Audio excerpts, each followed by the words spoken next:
నమస్తే. ఇన్నాళ్ళు నన్ను సపోర్ట్ చేస్తూ, ఎంకరేజ్ చేస్తూ మీ ప్రేమని నాకు అందిస్తున్న ప్రతి ఒక్కరికి కృతజ్ఞతలు. అలాగే ఈ వీడియో కూడా ఖచ్చితంగా మీకు ఉపయోగపడుతుంది. లైక్, షేర్ అండ్ సబ్స్క్రైబ్ చేసి మీ సపోర్ట్‌ని నాకు అందించండి. అలాగే ఈ వీడియో పట్ల మీకున్న అభిప్రాయాన్ని కామెంట్ సెక్షన్‌లో కామెంట్ చేసి తెలియజేయండి. ఇప్పుడు వీడియోని చూద్దాం. నమస్తే.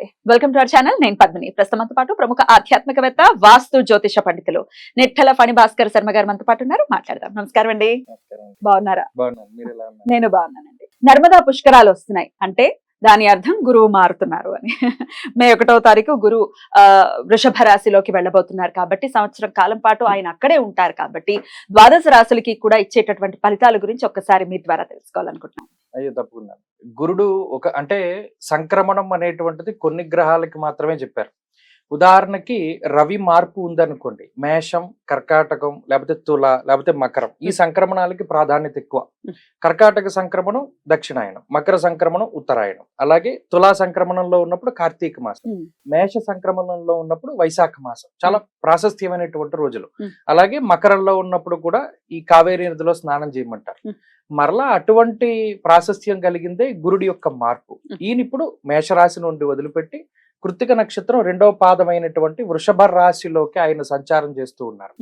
గురుడు మార్పు అనేటువంటిది చాలా ముఖ్యం. ఎందుకంటే ఈ దేవగురు అయినటువంటి బృహస్పతి ఒక రాశిని వదిలిపెట్టి వేరే రాశిలోకి వెళ్ళినప్పుడు ఈ నది అనేటువంటి దానికి ప్రాముఖ్యత వస్తుంది. ఎలా దానికి అనుసంధానం అయ్యింది అంటే పూర్వపు కాలం ఋషులు ఏం చేశారంటే ఏ నదిలో ఎప్పుడెప్పుడు శక్తి ఉంటుంది అనేటువంటి దాన్ని పసిగట్టి అది ఒక గ్రహం మార్పు ద్వారా కలుగుతుంది అనేటువంటి దానికి అనుసంధానం చేసుకుంటూ వచ్చారు.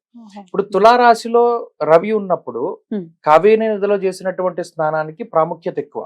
ఆ శక్తి అంతా ఆ నదిలో ఉంటుంది. అలాగే మకర సంక్రమణం జరిగినప్పుడు ప్రయాగలో చేసేటువంటి స్నానానికి ప్రాశస్త్యం ఉంటుంది. అలా ఒక్కొక్క కాలానికి సంబంధించినటువంటి రహస్యాన్ని వాళ్ళు గ్రహానికి ముడిపెట్టి చెప్పారు. ఇప్పుడు గురుడు ఉన్నారు, యజన కీర్తి గృహ కాంచన పుత్ర వస్త్ర అశ్వాది కారకుడు గురుడు. ఆయన చాలా కారకత్వాలు ఇస్తారు. గురుడు జాతకంలో బాగా లేకపోతే నీచని పొంది ఉంటే అసలు సంతానమే కలగదు అని. సో ఒక్కొక్కళ్ళ జాతకంలో గురుడు నీచపడి ఉన్నా, గురుడు ఇబ్బంది పెట్టే స్థానాల్లో ఉన్న సంతానం అనేటువంటిది కూడా ఆలస్యం అవుతుంది. నర్మదా నదికి ఒక శక్తి వస్తుంది.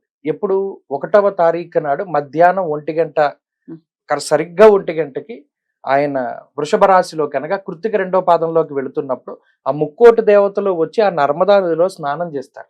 ఆ స్నానం చేయడం అంటే ఎందుకు చెప్పారంటే ఆ విషయాన్ని, ఆ నదికి ఆ శక్తి వస్తుంది అనేటువంటి విషయాన్ని చెప్పడం జరిగింది. సో ఎప్పుడైతే ఆ పుష్కరుడు ప్రవేశించినటువంటి టైం నుండి మనం స్నానం చేస్తామో 12 రోజుల ఎఫెక్ట్ ఉంటుంది కాబట్టి ఈ 12 రోజుల పాటు ఆ నదికి ఒక ప్రత్యేకమైన పవర్ ఉంటుంది.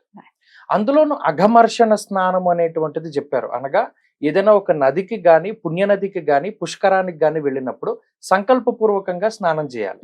సంకల్పం చెప్పుకోకుండా చేస్తే అది మలమర్షణ స్నానం అవుతుంది. అంటే శరీరాన్ని శుద్ధి చేసుకోవడమే అవుతుంది కానీ అఘమర్షణ ప్రయోజనం ఉండదు. ఎలా సంకల్పం చెప్పుకోవాలి? ఉదాహరణకి మనం అక్కడికి వెళ్ళినప్పుడు మన జన్మాంతరాల్లో చేసినటువంటి పాపాలను పోగొట్టుకోవడానికి మయ ఆలోచిత అనాలోచిత సమస్త దుష్కర్మ దోష నివారణార్థమనో, లేకపోతే జనరల్ గా మనం ప్రతిరోజు చెప్పుకునేటువంటి సంకల్పం ఏదైతే ఉంటుందో ఆ సంకల్ప పూర్వకంగా చెప్పాలి. అలాగే మనం ఇప్పుడు ఏం చెప్తాం, మేము గోదావరి జిల్లాలో ఉంటే మేరోహ దక్షిణ దిగ్భాగే శ్రీశైలసి ఈశాన్య ప్రదేశే అంటాం. అలాగే అక్కడ ఉన్న వాళ్ళైతే ఆ సంకల్పం చెప్పుకోవాలి. అలా ఏదైనా ఒక బ్రాహ్మడు అక్కడ లోకల్ గా ఉండేటువంటి వారిని వాళ్ళు చక్కగా జరుగుతుంది, శాస్త్రోక్తంగా జరుగుతుంది. అది అఘమర్షణము అన్నారు. అంటే పాపాలని పోగొట్టేటువంటి స్నానము. అక్కడ దాకా వెళ్ళలేని వాళ్ళకి ఇంకో ప్రత్యామ్నాయం ఏమైనా ఉందా? ఉంటుంది. ఏదైనా మంత్రపూర్వకంగా చేయొచ్చు. గంగే యమునే కృష్ణ గోదావరి సరస్వతి మనం చెప్తాం. లేదా అక్కడికి వెళ్ళిన శక్తివంతులు ఎవరైతే ఉంటారో వారు చాలా మంది ఇప్పుడు సహాయం చేసే ప్రవృత్తి ఉన్నారు. వాళ్ళు ఆ నీళ్లు పోసుకోవచ్చు, సంకల్పం చెప్పుకోవచ్చు. ఏదైనా ఆ నీళ్లకి 12 రోజులు ఆ శక్తి ఉంటుంది కాబట్టి ఇంట్లో అయినా సరే చేయొచ్చు. వక్ర గతి ఏమైనా ఉందా ఆయనకి, ఇత్యాది విషయాలు. అలాగే ద్వాదశ రాశులకు కూడా మరి ఆయన మార్పు వల్ల వచ్చేటటువంటి లాభాలు కావచ్చు, నష్టాలు కావచ్చు. లాభాలు అయితే హ్యాపీయే కానీ నష్టాలు అయితేనే కదా మరి ఏం చేసుకోవాలంటే ఆయన అనుగ్రహం కావాలి అని పరితపించే వాళ్ళు. కుంభరాశి వారికి ఎలాంటి రిజల్ట్స్ ఇస్తున్నారండి గురువు? ఆల్రెడీ ఏలినాటి శనిలోనే ఉన్నారు వీరు. సో ఎట్లాంటి రిజల్ట్స్ వస్తాయి? నిజానికి కుంభరాశికి అర్ధాష్టమ గురుడు అంటారు. 4వ స్థానం. అష్టమం అంటే 8, అర్ధ అష్టమం అంటే అందులో సగం 4. ఈ రాశి వారికి జన్మశని దోషం ఉన్నది. మొన్నటి వరకు అంటే ఈ మే నెల ముందు 1 నెలన్నర వరకు కుజశనుల యొక్క యుతి జరిగింది. అది చాలా భయంకరమైనటువంటి యుతి. అదంత మంచిది కాదు. సరే దాన్ని దాటారు. ఇప్పుడు తృతీయంలో ఉన్న గురువు చతుర్థ స్థానానికి వెళ్ళారు.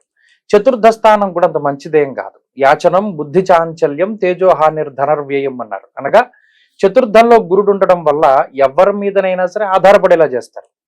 ఉదాహరణకి ఏదైనా ఉద్యోగం కావాలి, నాకు ఎవరైనా ఉద్యోగం ఇప్పిస్తారేమో, లేదా బ్యాక్ డోర్ నుండి వెళ్దాం, ఇలా వెనక ఉండడానికి ఎక్కువ వాళ్ళు ప్రయారిటీ చూపెడతారు. ఏదైనా ఒక ఇల్లు ముందు వెనక ఉన్నాయనుకోండి, ఎవరైనా ముందున్న ఇల్లు కొనుక్కుందామని చూస్తారు, పార్కింగ్ ఉంటుంది అది. కానీ వీళ్ళు వెనక ఇల్లు కొనుక్కుంటారు. సో దానికి కారణం ఏంటంటే దేని వెనకనైనా మనం హైడ్ అయి ఉందాము అనేటువంటిది. అది మనస్తత్వానికి సంబంధించినటువంటి విషయం. యాచనం బుద్ధి చాంచల్యం, దేన్నైనా సరే ప్రతిదాన్ని కూడా యాచిస్తూ ఉండడం. నువ్వు నాకు సాయం చెయ్యి, లేకపోతే నాకు హెల్ప్ చెయ్యి, లేకపోతే నువ్వు ఇలా చెయ్యి అలా చెయ్యి, నువ్వు ఉంటావు కదా, నీ మీద నమ్ముకునే ముందుకెళ్తున్నాను, నువ్వు నన్ను వదిలిపెట్టకు, ఇలా ఎవరినైనా సరే ఒక ఆసరా కోసం ఎదురు చూస్తూ ఉండేటువంటి పరిస్థితులు. అలాగే తేజోహానిర్ ధనర్వ్యయం, మరీ ముఖ్యంగా ఇటువంటి సమయంలోనే నమ్మక ద్రోహాలు ఎక్కువ జరుగుతూ ఉంటాయి. ఎవరి మీదైనా పూర్తిగా మీరు ఆధారపడ్డప్పుడు ఆ వ్యక్తి మీకు పూర్తిగా వ్యతిరేకంగా మారినప్పుడు ఆ సపోర్ట్ మీకు దొరకదు. అప్పుడు ఆధారపడినందుకు మీకు ఏమైపోతుంది, సపోర్ట్ ఉండదు, ఇబ్బంది పడిపోతారు.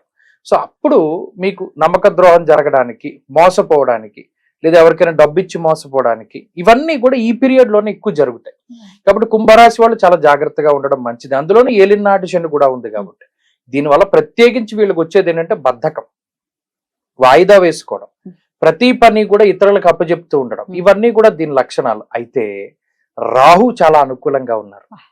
సౌభాగ్య భాగ్యం ఆరోగ్యం అర్ధలాభం యశస్కరం అన్నారు. అనగా రాహు ఇచ్చేటువంటి శుభ ఫలితాల వల్ల ఆర్థికమైన ఇబ్బందులు అయితే ఉండవు. ఏదో ఒక రకంగా డబ్బు చేతికి వస్తుంది, సమయానుకూలంగా ధనాన్ని కూడబెట్టుకోగలుగుతారు. ఏదైనా ఫంక్షన్ చేయాల్సి వచ్చినా ఏమైనా ఆర్థిక సమస్యలు ఉండవు. ఒకవేళ మనం ఎవరికైనా డబ్బు ఇచ్చినా మోసపోయినా కూడా మనకి డబ్బు రొటేషన్ అవుతూ ఉంటుంది, అంత డబ్బు ఇస్తాడు. అలాగే శుభ కార్యక్రమాలు చేయడానికి ధనాన్ని ఖర్చు పెట్టిస్తారు.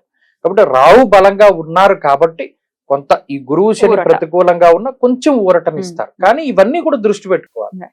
ఆరాధన ఏ విధంగా చేసుకోవాలి? ప్రత్యేకించి మమ చంద్రలగ్నవశాత్తు అర్ధాష్టమ గురుదోష నివారణార్థం అనేటువంటి సంకల్పం చెప్పుకొని గురువారం నాడు కేజింపావు శనగలు దానం చేయాలి. అలాగే సప్తాహం గాని ద్విసప్తాహం గాని గురుచరిత్ర పారాయణ చేయాలి. అలా చేయగలిగితే గురుబలం అనేటువంటిది పెరగాలి, పీస్ఫుల్ గా వెళ్ళాలి ఈ ఇయర్ కుంభరాశి వారికి అని మనస్ఫూర్తిగా కోరుకుంటూ ఇక నెక్స్ట్ ఎపిసోడ్ లో ఫైనల్ రాశి మీన రాశి గురించి మాట్లాడుకుందాం. థ్యాంక్ యూ అండి, నమస్తే.